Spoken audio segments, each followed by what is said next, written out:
안녕하세요. IT 쿡북 C# 프로그래밍 3판의 오픈AI 플랫폼 사용과 관련된 부분을 간단하게 다뤄보도록 하겠습니다. 이 오픈AI 플랫폼은 유료입니다. 기본적으로 5,000원 이상의 적립금을 넣어야 사용할 수 있게 되는데요. 책에서는 그 중에서 500원 정도만 소비를 하게 됩니다. 학교에 따라서 다르겠지만 개인적으로 그 5,000원이 부담이 된다면 그냥 살펴만 보시는 것도 추천을 드리고요. 부담이 되지 않는다면 함께 따라해 보시는 것을 추천드립니다. 그럼 오늘의 내용을 한번 진행해 보도록 하겠는데요.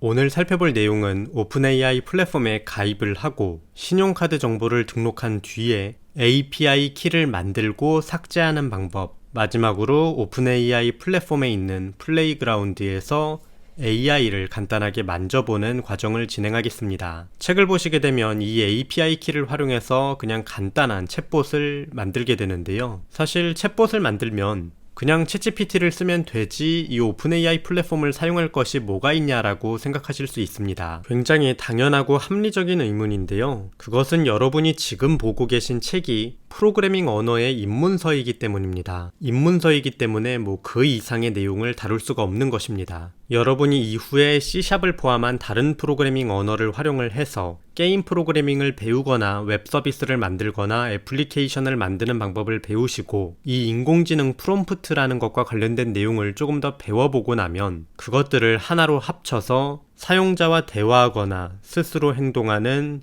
인공지능 게임 NPC를 만들어 볼 수도 있을 것이고요. 이외에도 정말 다양한 프로그램들을 지금까지와는 다른 방법으로 만드실 수 있게 될 것입니다.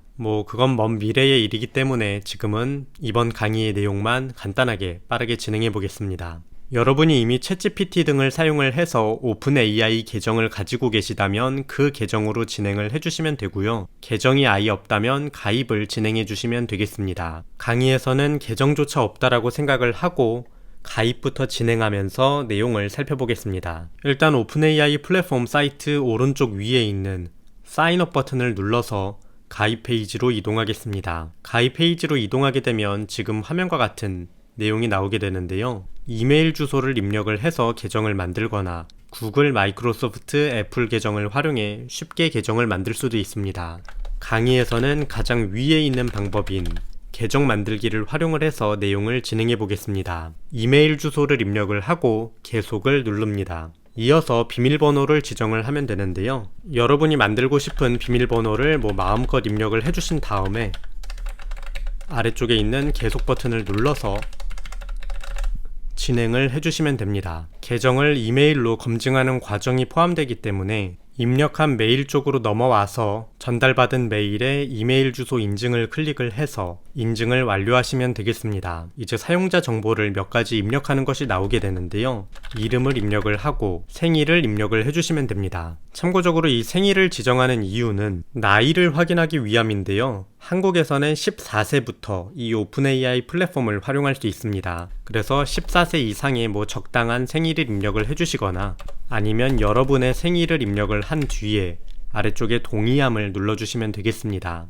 그럼 간단하게 오픈AI API 계정을 생성을 하고 기본적인 사용자 정보를 지정하는 것까지 완료했습니다. 이제 이어서는 신용카드 정보를 등록해야 되는데요. 오른쪽 위에 있는 톱니바퀴 모양의 아이콘 세팅즈를 눌러서 설정 페이지로 이동을 해주시면 되겠습니다. 결제 정보를 입력하는 것이므로 왼쪽에 있는 여러 메뉴에서 빌링을 선택을 해서 결제와 관련된 부분으로 넘어가 주시면 되겠고요. 이어서 오른쪽에 있는 화면에서 Add Payment Details를 클릭을 하고 개인으로 사용할 거냐 기업으로 사용할 거냐에서 개인을 선택을 해주신 뒤 카드 번호를 지정해 주시면 됩니다.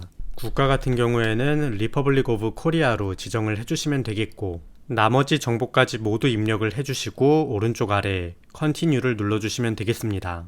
컨티뉴를 완료하고 나면은 기본적인 결제 설정이 나오게 되는데요. 5달러에서 100달러까지 적립금을 일단 지정할 수 있습니다. 가장 최소 금액인 5달러를 지정하도록 하겠고요. 이어서 아래쪽에 자동 결제와 관련된 부분은 아예 체크를 꺼서 최대한 안전하게 사용하시는 것을 추천드립니다. 그래서 지금 화면과 같이 지정을 했다면 오른쪽 아래에 컨티뉴를 누르겠습니다. 그래서 최종적으로 지금 화면과 같이 세금을 포함해서 5.5달러 결제할 것이다 라는 말이 나오면 뭐 그러려니 하고 오른쪽 아래 결제 확인을 눌러주시면 되겠습니다. 그래서 이제 $5가 추가된 것을 볼 수 있습니다. 이어서 API 키를 발급을 하고 삭제하는 방법까지 알아보도록 하겠습니다. 오픈AI 플랫폼 페이지에 설정으로 들어와서 왼쪽에 있는 메뉴 중에서 API 키즈를 클릭을 합니다. 키 발급을 처음 할 때 핸드폰 번호 인증과 관련된 내용이 나올 수 있는데요.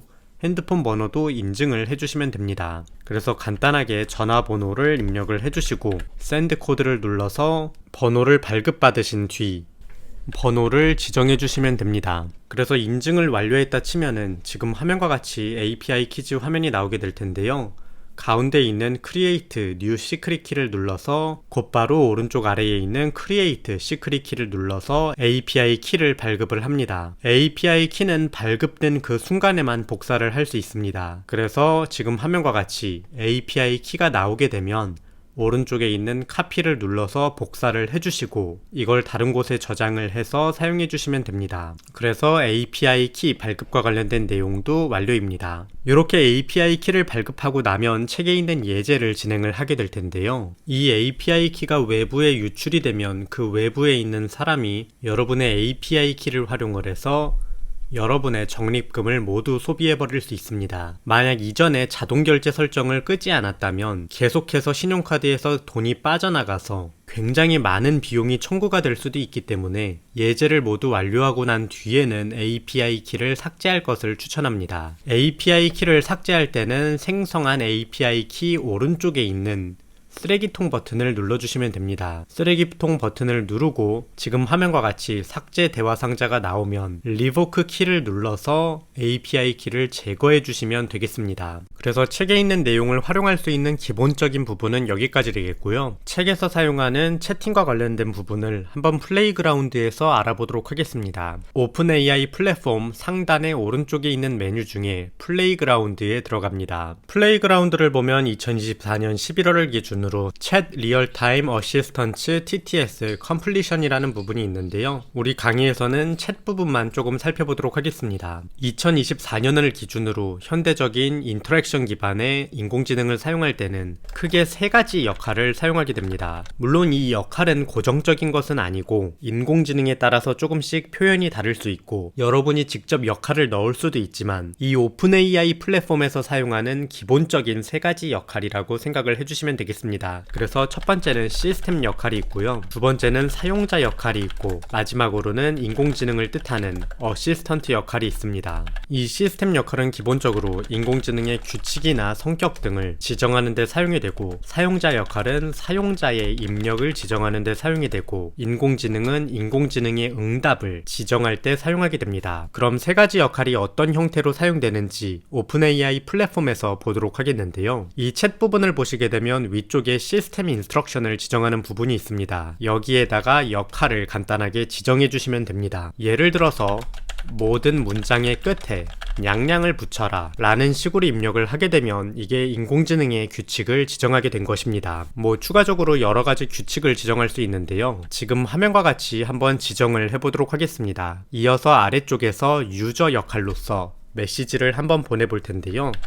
안녕이라고 보내고 메시지를 전달하겠습니다. 그러면 인공지능이 대답을 하면서 우리가 지정한 규칙처럼 응답하는 것을 볼 수 있습니다. 그래서 위에 것이 시스템 역할, 가운데 것이 사용자 역할, 마지막 것이 어시스턴트 역할이 됩니다. 간단하게 코드를 한번 보도록 할 텐데요. 오른쪽 위에 코드를 누르고 제이슨으로 요걸 한번 복사를 해서 분석해 보도록 하겠습니다. 대충 제이슨을 보면 지금 화면과 같이 표시가 되어 있습니다. 시스템 역할로서 이러한 내용을 텍스트로 보냈고 유저 역할로서 이러한 내용을 텍스트로 어시스턴트 역할로서 텍스트를 이렇게 받은 것이 됩니다. 지금부터 이 내용을 살펴보려고 해도 아직 제이슨이 뭔지도 모르겠고 코드만 봐도 머리가 아플 거기 때문에 이후에 책의 내용을 진행할 때 오해할 수 있는 부분 딱 하나만 짚도록 하겠는데요. 이 인공지능은 기본적으로 기억을 하지 않습니다. 그래서 예를 들어서 우리가 시스템에 이런 내용을 사용자의 이런 내용을 넣어서